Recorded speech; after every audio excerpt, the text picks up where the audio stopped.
Bom dia, este é um momento de reflexão. Fortaleça o seu coração e repasse esta mensagem a todos que ama. E tu, quando te converteres, confirma teus irmãos. Jesus, no Evangelho de Lucas, capítulo 22, versículo 32. Não é tão fácil a conversão do homem quanto afirmam os portadores de convicções apressadas. Muitos dizem eu creio, mas poucos podem declarar estou transformado. As palavras do mestre a Simão Pedro são muito simbólicas. Jesus proferiu-as na véspera do Calvário, na hora grave da última reunião com os discípulos. Recomendava ao pescador de Cafarnaum confirmasse os irmãos na fé quando se convertesse. Acresce notar que Pedro sempre foi o seu mais ativo companheiro de apostolado. O mestre preferia sempre a sua casa singela para exercer o divino ministério do amor. Durante anos sucessivos, Simão presenciou acontecimentos assombrosos. Viu leprosos limpos, cegos que voltavam a ver, loucos que recuperavam a razão, deslumbrara-se com a visão do Messias transfigurado no Tabor, assistira à saída de Lázaro da escuridão do sepulcro e, no entanto, ainda não estava convertido. Seriam necessários os trabalhos imensos de Jerusalém, os sacrifícios pessoais, as lutas enormes consigo mesmo, para que pudesse converter-se ao Evangelho e dar testemunho do Cristo aos seus irmãos. Não será por se maravilhar tua alma ante as revelações espirituais que estarás convertido e transformado para Jesus.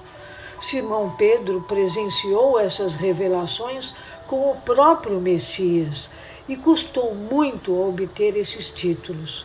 Trabalhemos, portanto, por nos convertermos. Somente nessas condições estaremos habilitados para o testemunho. Gramaticalmente, existe diferença entre as palavras converter e converso, onde a primeira é verbo e a segunda pode ser adjetivo ou substantivo. Porém, a diferença é ainda maior quando a análise atinge o espírito que vivifica e não a letra que mata, porque o convertido apenas exibe a verdade, enquanto o converso vive a verdade. Portanto, não basta converter-se, torna-se necessário ser converso. As grandes personagens do cristianismo de todas as épocas, os apóstolos de Jesus, Maria de Magdala, Paulo de Tarso, Francisco de Assis, Madre Teresa de Calcutá, Irmã Dulce, Francisco Cândido Xavier e tantos outros, são expressões máximas de criaturas conversas, pois não apenas se converteram, mas tornaram-se conversos. Ser converso é a qualidade de quem mudou não apenas na superfície, mas no âmago do ser, na mais profunda intimidade do espírito. São muitas as criaturas que se dizem convertidas, contudo, ainda não são conversas, uma vez que a sua transformação é apenas superficial. Basta o menor contratempo para mostrarem a fragilidade de sua conversão. Sem que o Evangelho do Cristo tenha se instalado em seu coração, continuam presas a velhos hábitos decorrentes do orgulho, da vaidade e do egoísmo.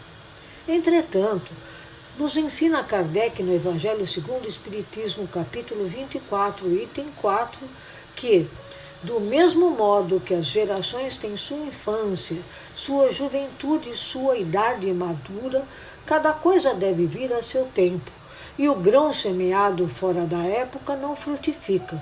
Chegados a um certo grau de desenvolvimento, os homens procuram eles mesmos a luz viva.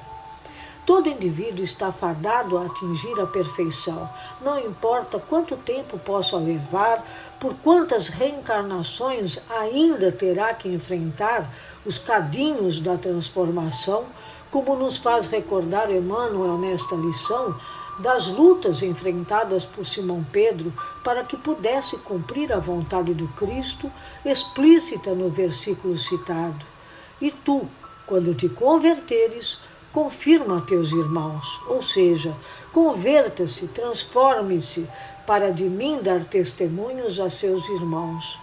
Um dos exemplos mais marcantes de conversão espiritual foi de Paulo de Tarso.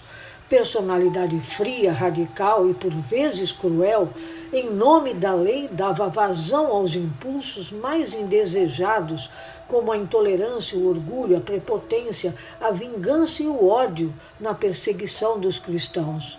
Saulo possuía a cegueira do espírito, que se materializa na estrada de Damasco quando pretendia interromper o crescimento do cristianismo local com a prisão dos cristãos.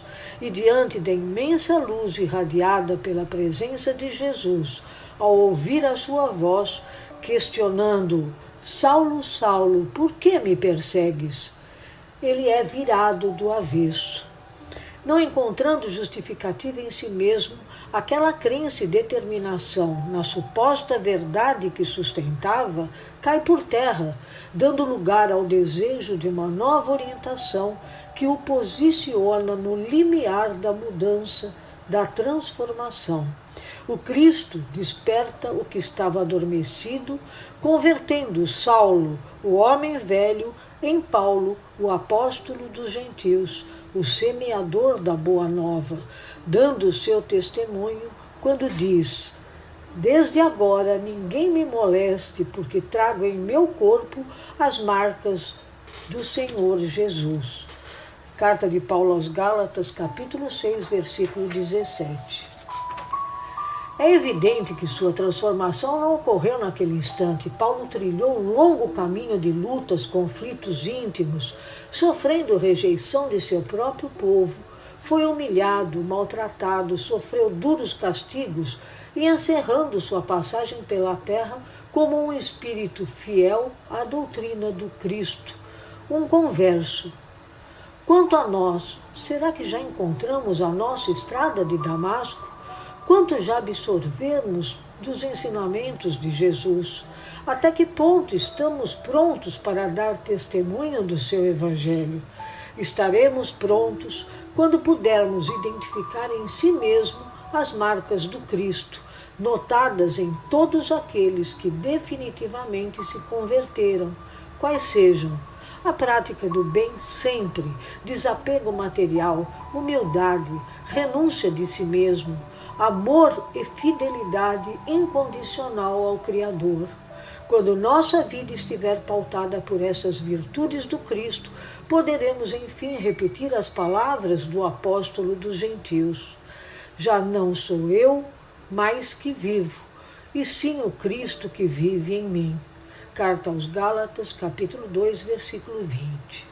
Graças a Deus. Mensagem do livro Caminho, Verdade e Vida, capítulo 15, Conversão. Psicografada por Francisco Cândido Xavier pelo Espírito Emmanuel, seguida de nosso comentário. Excelente dia a todos, sempre na companhia do nosso Divino Mestre Jesus.